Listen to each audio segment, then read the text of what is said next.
மாசம் பொறந்தா போதும், சம்பளம் கைக்கு வர்றதோ இல்லையோ, இந்த மளிகை கடை பில்ல பார்த்தாலே பாதி பேருக்கு பிபி ஏறிடுது.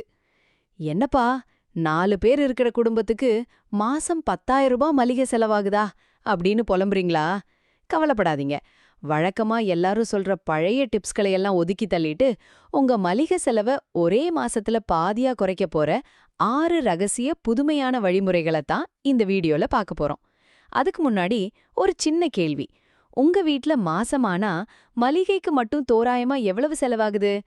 என்ன பண்ணாலும் இந்த செலவை குறைக்கவே முடியலையேன்னு கவலைப்படுறீங்களா? கவலைப்படாதீங்க.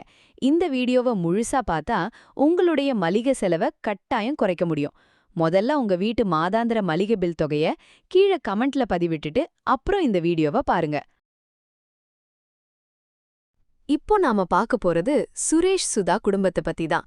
சுரேஷ் ஒரு பிரைவேட் கம்பெனி ஊழியர். சுதா இல்லத்தரசி. 2 குட்டி பசங்க. ஒரு சராசரி நடுத்தர குடும்பம். ஒவ்வொரு மாசமும் 1ஆம் தேதி வந்ததும் சுரேஷ் மனசுக்குள்ள ஒரு நடுக்கம் வரும். என்ன சுதா, இந்த மாசமாவது மளிகை செலவு கொஞ்சம் கம்மியாகுமா? போன மாசம் மட்டும் 9,000 ரூபாய் தாண்டிருச்சு. என்ன, நான் வேணும்னேவா செலவு பண்றேன்?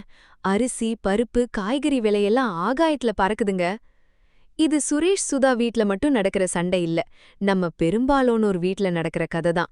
ஆனா சுதா கண்டுபிடிச்ச 6 டிப்ஸ் தான் அவங்க பட்ஜெட்டை பாதியா குறைச்சது. அது என்னன்னு பாப்போமா? டிப் 1. ஜீரோ ஸ்நாக் ரா கிராசரி ரூல். முதல்ல உங்க போன மாசத்து மளிகை பில்லை எடுத்து கொஞ்சம் நிதானமா பாருங்களேன். அதுல அரிசி, பருப்பு, எண்ணெய் மாதிரி அத்தியாவசிய பொருட்களுக்கான செலவை விட இந்த பிஸ்கெட், சிப்ஸு, பாக்கெட் கூல்ட்ரிங்க் செலவு தான் 35% மேல இருக்கும். நாம கவனிக்காம விடுற இந்த சின்ன சின்ன செலவுகள் தான் மாச கடைசியில பெரிய தொகையா நிக்கும். சுனேஷ் வீட்லயும் தினமும் சாயந்தரமானா பசங்க சிப்ஸ் வேணும், பிஸ்கெட் வேணும்னு அடம் பிடிச்சுக்கிட்டே இருந்தாங்க.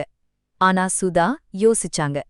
இது பணத்துக்கும் நஷ்டம், உடம்புக்கும் கெடுதல்னு புரிஞ்சுக்கிட்டு ஒரு பலமான முடிவெடுத்தாங்க. கடைகள்ல வாங்குற கெமிக்கல் கலந்த ரெடிமேட் ஸ்நாக்ஸ வாங்குறத முற்றிலும் நிறுத்துனாங்க. அதுக்கு பதிலா சத்தான நிலக்கடலை, பாசிப்பயிறு சுண்டல், பொரி உருண்டைன்னு வீட்லயே ரொம்ப சுவையா ஆரோக்கியமா செஞ்சு கொடுத்தாங்க. இதனால என்ன ஆச்சு தெரியுமா? மாசம் 1,500 ரூபாய்க்கு மேல மிச்சமாச்சு. அதைவிட முக்கியமா குழந்தைகளோட ஆரோக்கியமும் நோய் எதிர்ப்பு சக்தியும் சூப்பராச்சு. சரி, உங்க வீட்லயும் மாசம் பிஸ்கெட், சிப்ஸுக்கு மட்டும் எவ்வளவு செலவாகுதுன்னு எப்போதாச்சும் கணக்கு போட்டு பார்த்திருக்கீங்களா? கமெண்ட்ல சொல்லுங்க. Tip 2. 15-day micro pantry system. இப்போதெல்லாம் தமிழ்நாட்டுல சமையல் எண்ணெய், பருப்பு, காய்கறின்னு மளிகை பொருட்களோட விலை எந்த அளவுக்கு ஏறி இருக்குன்னு நமக்கு நல்லாவே தெரியும். மாச சம்பளம் வந்ததும் நாம பண்ற முதல் வேலை ஒரு மாசத்துக்கு தேவையான மொத்த பொருளையும் ஒரேடியா சூப்பர் மார்க்கெட்ல வாங்கி குவிக்கிறது தான். ஆனா உண்மையிலேயே அங்கதான் நாம பெரிய பட்ஜெட் தப்பையே பண்றோம். வீட்ல 30 கிலோ அரிசி மூட்டையும் 5 லிட்டர் எண்ணெய் கேனும் நிறைய இருக்கும்போது பொருள் நிறைய இருக்கேன்ற மெதப்புல நாமளே அறியாமலேயே அதிகமா சமைப்போம், நிறைய வீணாக்குவோம். அது மட்டும் இல்லாம மாசம் முழுமைக்கும் வாங்கி வைக்கும்போது சில பொருட்கள் பூச்சி பிடிச்சோ அல்லது கெட்டுப்போயோ வீணாக வாய்ப்பிருக்கு. இதையெல்லாம் யோசிச்சுதான் சுதா ஒரு புத்திசாலித்தனமான ஐடியா பண்ணாங்க. 30 நாளுக்கு மொத்தமா வாங்காம 15 நாட்களுக்கு மட்டும் மளிகை பொருட்களை அளவா வாங்க ஆரம்பிச்சாங்க. இங்கே உங்க மனசுல ஒரு கேள்வி வரலாம். என்னங்க, தானியங்கள், புளி போன்ற பொருட்களை வருஷத்துக்கு ஒரு தடவை சீசன்ல மொத்தமா வாங்கி வச்சுக்கிறது தானே நம்ம ஊரு வழக்கம். அப்புறம் ஏன் 15 நாளைக்கு ஒரு தடவை வாங்க சொல்றீங்க அப்படின்னு நீங்க கேக்குறது எனக்கு நல்லாவே புரியுது. நாம வருஷத்துக்கு ஒரு முறை வாங்கி பத்திரப்படுத்துற பருப்பு, புளி போன்ற பருவகால பொருட்கள் இந்த கணக்குல வராது. ஆனா நாம தினமும் அளவுக்கு அதிகமா பயன்படுத்த வாய்ப்புள்ள சமையல் எண்ணெய், காய்கறிகள், பாக்கெட் மசாலாக்கள் மற்றும் சீக்கிரமாக கெட்டுப்போகக்கூடிய அத்தியாவசிய பொருட்களுக்கு தான் இந்த 15-day சிஸ்டம். இதனால 2 பெரிய லாபம். 1, பொருள் வீணாகிறது 100% தடுக்கப்பட்டு சமையலறையும் ரொம்ப நீட்டா ஆச்சு. 2வது, மீதி பணத்தை கையிலேயே வச்சிருக்கிறதுனால மாச கடைசியில அவசர தேவைக்கு யார்கிட்டயும் கைமாத்து கேட்க வேண்டிய நிலைமை வரல. இந்த 15 days சிஸ்டம்தால மட்டுமே அவங்களுக்கு மாசத்துல 20% செலவு மிச்சமாச்சு. சரி, நீங்க உங்க வீட்ல மாசத்துக்கு மொத்தமா மளிகை வாங்குற ஆளா இல்ல தேவைப்படும்போது மட்டும் வாங்குவீங்களா? உங்க அனுபவத்தை கமெண்ட்ல சொல்லுங்க. டிப் 3. Grammage swap technique. நாம சூப்பர் மார்க்கெட் போனதும் கண்ண பறிக்கிற கலர்ஃபுல் பாக்கெட்டுகளையும் 10% ஆஃபர்னு போட்டிருக்கிற போர்டையும் மட்டும்தான் பாப்போம். ஆனா சுதா அந்த பாக்கெட்டுக்கு பின்னாடி மறைஞ்சிருந்த ஒரு பெரிய ரகசியத்தை கண்டுபிடிச்சாங்க. இப்போதெல்லாம் பல பெரிய பிராண்டட் கம்பெனிகள் என்ன பண்றாங்க தெரியுமா? பொருளோட விலைய உயர்த்தினா நாம கண்டுபிடிக்க மாட்டோமா? அதனால விலைய அப்படியே வச்சுட்டு பாக்கெட்டோட எடைய கச்சா குறைச்சிடுறாங்க. 1 கிலோ பாக்கெட்னு நாம நினைச்சு தூக்குறது உள்ள 800 கிராம்ஸ் இல்ல 750 கிராம்ஸா தான் இருக்கும். அட பாவிகளா, 1 கிலோன்னு நினைச்சு வாங்கினா இது 750 கிராம்ஸ் தானா? விளம்பரத்துக்கே பாதி காசு போயிடும் போலயே. அதனால சுதா உடனே ஒரு மாற்று யோசனை பண்ணாங்க. இந்த மாதிரி ஜொலிக்கும் பிராண்டட் பாக்கெட்டுகளை வாங்குறத விட நம்ம ஊரு லோக்கல் மில்ல அல்லது நம்பிக்கையான பெரிய மளிகை கடைகள்ல தரமான கோதுமைய வாங்கி அரைச்சு பயன்படுத்துறதும் எடைய சரியா பார்த்து லூஸ்ல வாங்குறதும் ரொம்ப லாபம்னு புரிஞ்சுக்கிட்டாங்க. இதனால பேக்கிங் செலவு, விளம்பர செலவுன்னு எந்த கூடுதல் கட்டணமும் இல்லாம ஒரே அடியா 25%க்கும் மேல பணம் மிச்சமாச்சு. சுத்தமான பொருளும் கிடைச்சது. சரி, நீங்களும் சூப்பர் மார்க்கெட் போனதும் ஆஃபர் விலைய மட்டும் பாப்பீங்களா இல்ல பாக்கெட்டுக்கு பின்னாடி இருக்கிற எடையையும் செக் பண்ணுவீங்களா? மறக்காம கமெண்ட்ல சொல்லுங்க. டிப் 4. Reverse meal planning. நம்ம ஊர் வீடுகள்ல தினமும் காலையிலயும் மாலையிலயும் வர்ற மிகப்பெரிய தலையடி, ஐயோ இன்னைக்கு என்ன சமைக்கிறதுங்கிற குழப்பம்தான். வழக்கமா நம்ம என்ன பண்ணுவோம்? நாளைக்கு என்ன சமைக்கலான்னு யோசிச்சு ஒரு மெனு பிளான் பண்ணி அதுக்கு தேவையான காய்கறிகளை வாங்க உடனே கடைக்கு ஓடுவோம். ஆனா ஏற்கனவே நம்ம வீட்டு ஃப்ரிட்ஜ்லயோ அல்லது காய்கறி கூடையிலயோ என்னென்ன பொருட்கள் இருக்குன்னு கவனிக்கவே மாட்டோம். இதனால பழைய காய்கறிகள் ஓரத்துல ஒதுங்கி அழுகி போய் குப்பைக்கு தான் போகும். ஆனா சுதா இந்த விஷயத்துல ரொம்ப தெளிவா பண்ணதுதான் ரிவர்ஸ் மீல் பிளானிங். அதாவது புதுசா காய்கறி வாங்க கிளம்புறதுக்கு முன்னாடி வாரத்துல 1 நாள் அல்லது 2 நாள் முதல்ல ஃப்ரிட்ஜ் மற்றும் சமையலறை அலமாரிய திறந்து நல்லா நோட்டம் விடுவாங்க. அங்க ஏற்கனவே அரைவாசி பயன்படுத்தின கத்திரிக்காய், 2 முருங்கைக்காய், கொஞ்சம் தக்காளி, பாதியா நறுக்கின பரங்கிக்காய், மிஞ்சிய பருப்பு வகைகள்னு என்னென்ன பொருட்கள் இருக்கோ அத அடிப்படையா வச்சு இந்த வாரம் எதை வச்சு என்ன சமைக்கலான்னு தலைகீழா பிளான் பண்ணுவாங்க. அப்படி யோசிச்சு இருக்கிற எல்லா காய்கறிகளையும் ஒன்னா சேர்த்து செஞ்சதுதான் இந்த சுவையான கதம்ப சாம்பார் அல்லது மிக்சட் வெஜ் குருமா. இதனால ஐயோ காய்கறிகள் அழுகி போச்சே, வீணா போச்சேங்கிற பிரச்சனையே அவங்க சமையலறையில இல்லாம போச்சு. கொஞ்சம் யோசிச்சு பார்த்தா நமக்கே புரியும். நாம கடைகள்ல போய் பட்ஜெட் போடுறத விட சமையலறையில உணவையோ காய்கறிகளையோ வீணாக்காம தடுத்தாலே நம்ம மாதாந்திர மளிகை செலவுல 15 முதல் 20% வரை ரொம்ப சுலபமா மிச்சப்படுத்த முடியும்.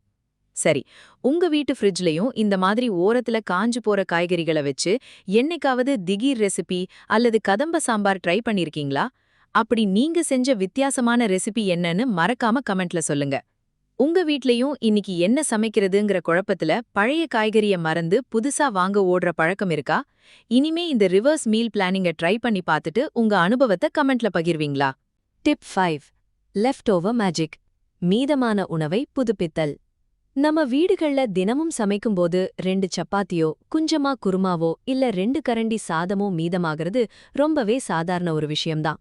ஆனா பல வீடுகள்ல இது நேத்து சமைச்சது பழைய உணவுன்னு சொல்லி அத அப்படியே குப்பையில கொட்டுறத நம்ம பார்த்திருப்போம். ஆனா சுதா பண்ணதுதான் நிஜமான மேஜிக். அந்த மீதமான உணவை ஒருபோதும் வீணாக்காம குழந்தைகளுக்கு கடைவீதியில வாங்கித்தர மாதிரியான சுவையான புதுமையான டிஷ்ஷா மாத்திட்டாங்களாம். உதாரணத்துக்கு இரவு மீதமான சப்பாத்திய சின்ன சின்னதா கட் பண்ணி கொஞ்சம் வெங்காயம், தக்காளி, குடைமிளகாய், மசாலா சேர்த்து சுட சுட ஹோட்டல் ஸ்டைல் கொத்து சப்பாத்தி பண்ணி கொடுத்துருவாங்க. அத குழந்தைகள் விரும்பி சாப்பிடுவாங்க. அதே போல இரவு மீதமான சாதம் இருந்தா காரசாரமான லெமன் ரைஸ் அல்லது காய்கறிகள் சேர்த்து சத்தான ஃப்ரைட் ரைஸ் ஆக்கிடுவாங்க. மீதமான இட்லி இருந்தா இட்லி உப்மா அல்லது மிளகாய் இட்லி, மீதமான பூரி இருந்தா பூரி அல்வான்னு அவங்க சமையலறையில தினமும் ஒரு மேஜிக் நடக்கும். இதனால என்ன பெரிய லாபம் தெரியுமா? முதலாவது, அன்னலக்ஷ்மியான உணவு வீணாகி குப்பைக்கு போகாது. 2வது, காலையில புதுசா சமைக்கிற மாவு, அரிசின்னு தானியங்களும் மிச்சமாகும். உணவை மதிக்கிற இந்த ஒரு சின்ன பழக்கம் நம்ம குடும்பத்தோட ஆரோக்கியத்தையும் பணத்தையும் ஒரே நேரத்துல காப்பாத்தும். சரி, உங்க வீட்ல நைட்டு சப்பாத்தியோ இல்ல சாதமோ மீதமானா அத வச்சு நீங்க என்ன மாதிரி ஸ்பெஷல் டிஷ் செய்வீங்க? உங்களோட அந்த மேஜிக் ரெசிபிய மறக்காம கமெண்ட்ல பகிர்ந்துக்கோங்க. மத்தவங்களுக்கும் அது பயனுள்ளதா இருக்கும். உங்க வீட்ல மீதமான உணவை புதுப்பிச்சு கொடுக்கும்போது குழந்தைகள் விரும்பி சாப்பிட்ட அனுபவம் இருக்கா? நீங்க அடிக்கடி செய்ற லெஃப்ட் ஓவர் ஸ்பெஷல் என்னன்னு கமெண்ட்ல சொல்லுங்க. Tip 6. The cash only grocery wallet. இன்னைக்கு நம்ம தமிழ்நாட்டுல தெருக்கோடி சிறு கடைகள்ல இருந்து பெரிய சூப்பர் மார்க்கெட் வரைக்கும் நாம பண்ற மிகப்பெரிய தப்பு போனை எடுத்து ஜிபே, போன்பே அல்லது கிரெடிட் கார்டு பண்றதுதான். டிஜிட்டல் முறையில கியூஆர் கோடை ஸ்கேன் பண்ணி செலவு பண்ணும்போது நம்ம கைவிட்டு பணம் போகுதுங்கிற வலியோ அல்லது பயமோ நமக்கு கொஞ்சம் கூட தெரியறதில்ல. அதனாலதான் அப்புறம் பாத்துக்கலான்னு தேவையில்லாத நொறுக்கு தீனிகளையும் அத்தியாவசியமில்லாத பொருட்களையும் அள்ளி கூடையில போட்டு வாங்கிடுறோம். ஆனா சுதா இந்த விஷயத்துல ரொம்ப தெளிவா இருந்தாங்க. மாசம் பிறந்ததும் மளிகை செலவுக்குன்னு தனியா ஒதுக்குன பணத்தை, உதாரணத்துக்கு 4000 ரூபாய வங்கி ஏடிஎம்ல எடுத்து தனியா ஒரு கவர்ல ரொக்க பணமா, அதாவது பிசிக்கல் கேஷா வச்சுக்கிட்டாங்க. மளிகை கடைக்கோ அல்லது சூப்பர் மார்க்கெட்டுக்கோ போகும்போது அந்த கவர்ல இருக்கிற பணத்தை மட்டும்தான் கையோட கொண்டு போவாங்க. போன்ல ஜிபே வசதி இருந்தாலும் அதை தொடவே மாட்டாங்க. 100 ரூபாய் 500 ரூபாய் நோட்டுகளை நம்ம கண்ணால பார்த்து கைகளால எண்ணி கொடுக்கும்போது ஐயோ கவர்ல பணம் குறையுதே, மாச கடைசியில கஷ்டமாயிடுமேன்னு மனசுக்குள்ள ஒரு சுய கட்டுப்பாடு தானா வரும். பணம் கைவிட்டு போகும் அந்த வலி உணர்வு வரதால தேவையில்லாத ஆசைகள் தானா அடங்கும். நாம போட்ட பட்ஜெட்டும் எல்லை மீறவே மீறாது. சரி, நீங்க மளிகை கடைக்கு போனா கண்ணு மூடிட்டு ஜிபே பண்ற ஆளா இல்ல சுதா மாதிரி இன்னமும் ரொக்க பணம் எண்ணி கொடுத்து வாங்குற ஆளா? உங்க அனுபவத்தை மறக்காம கமெண்ட்ல சொல்லுங்க. ஜிபே பயன்படுத்த ஆரம்பிச்சதுக்கு அப்புறம் உங்க மாதாந்திர மளிகை செலவு அதிகமாயிருக்கா இல்ல குறைந்திருக்கா? உங்களோட கருத்து என்னன்னு கமெண்ட்ல பகிர்ந்துக்கோங்க. பாத்தீங்களா நண்பர்களே, பெரிய அளவுல நாம நம்ம வாழ்க்கைய வருத்திக்காம சமையல் அறையிலையும் மளிகை வாங்குற பழக்கத்திலையும் செஞ்ச இந்த 6 எளிய மாற்றங்களால சுரேஷ் குடும்பத்தோட மாதாந்திர மளிகை செலவுல பாதிக்கு பாதியா, அதாவது 4000 ரூபாய்க்கு மேல மாசம் மிச்சமாகியிருக்கு. மாச கடைசி வந்தாலே அடுத்து வண்டி ஓட்டுறதுக்கு என்ன பண்றது, யார்கிட்ட கைமாத்து கேக்குறதுன்னு கவலையில இருந்த சுரேஷோட முகத்துல இப்போ அந்த பயமோ பதற்றமோ இல்ல. ஒரு நிம்மதியான சிரிப்பும் தன்னம்பிக்கையும் மட்டும்தான் இருக்கு. நாம எப்பவும் நினைச்சுக்கிறோம் பணத்தை மிச்சப்படுத்துறதுங்கிறது நம்ம ஆசைகளை அடக்கி பட்டினியா இருக்கிறதுன்னு. ஆனா அது முற்றிலும் தப்பு. பணத்தை சேமிக்கிறதுங்கிறது நம்ம ஆசைகளை கொல்றதில்ல. தேவையில்லாத வீண் விரயங்களை தடுத்து நம்ம உழைப்போட பணத்தை சரியான முறையில திட்டமிட்டு பயன்படுத்துறது தான். நீங்களும் உங்க வீட்ல இந்த 6 டிப்ஸையும் கண்டிப்பா இன்னைக்கே ஃபாலோ பண்ணி பாருங்க. உங்க குடும்பத்தோட பட்ஜெட்டும் நிச்சயம் சீராகி மாச கடைசியில உங்களாலையும் நிம்மதியா இருக்க முடியும்.